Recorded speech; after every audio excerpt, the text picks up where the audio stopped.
राधे राधे। स्कंद पुराण के अनुसार द्वापर युग में मथुरा में उग्रसेन नाम के राजा हुए, जो स्वभाव से सीधे सीधे थे, जिसकी वजह से उनके पुत्र कंस ने ही उनका राज्य हड़प लिया और स्वयं मथुरा का राजा बन बैठा। कंस की एक बहन देवकी थी। कंस उनसे बहुत स्नेह करता था।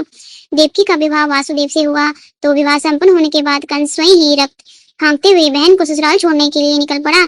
जब वह अपनी बहन को छोड़ने के लिए जा रहा था, तभी एक आकाशवाणी हुई कि जिस बहन को तू इतने प्रेम से विदा करने स्वयं ही जा रहा है, उसी की 8वीं संतान तेरा संहार करेगी। यह सुनते ही कंस क्रोधित हो गया और देवकी और वासुदेव को मारने के लिए आगे बढ़ा। तभी वासुदेव ने कहा कि वह देवकी को कोई नुकसान न पहुंचाए। वासुदेव ने कहा कि वह स्वयं ही देवकी की 8वीं संतान कंस को सौंप देगा। इसके बाद कंस ने उन दोनों को मारने के बजाय कारागार में डाल दिया। इस तरह कारागार में ही देवकी ने अपनी 7 संतानों को जन्म दिया और कंस ने एक एक करके सभी को मार दिया। इसके बाद जैसे ही देवकी की 8वीं संतान होने को थी, वैसे ही कंस ने कारागार का पहरा और भी कड़ा कर दिया। तब भाद्रपद माह के कृष्ण पक्ष की अष्टमी को रोहिणी नक्षत्र में खाना का जन्म हुआ। तभी श्री विष्णु ने वसुदेव को दर्शन देकर कहा कि वह स्वयं ही उनके पुत्र के रूप में जन्म ले रहे हैं। उन्होंने यह भी कहा कि वसुदेव उन्हें वृंदावन में नंद बाबा के घर छोड़ आए और यशोदा जी के गर्भ से जन्मी कन्या को कारागार में ले आए।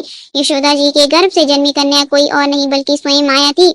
सब कुछ सुनने के बाद वसुदेव जी ने ठीक वैसे ही किया। भगवान कृष्ण का जैसे ही जन्म हुआ, वासुदेव जी ने उन्हें अपनी गोद में उठाया। कारागार के ताले खुद ही खुल गए। पहरेदार नींद के आगोश में आ गए। फिर वसुदेव जी कन्हैया को टोकरी में रखकर वृंदावन की ओर निकल पड़े।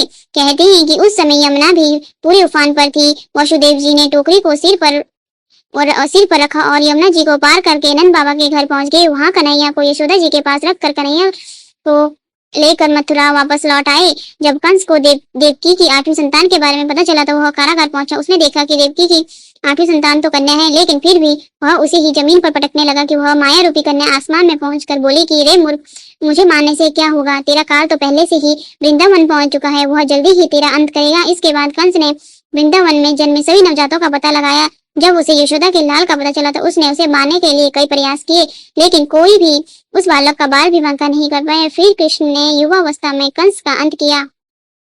मान्यता है कि जन्माष्टमी पर श्री कृष्ण की यह अद्भुत कथा सुनने मात्र से ही समस्त पापों का नाश हो जाता है। साथ ही कन्हैया की कृपा बरसती है।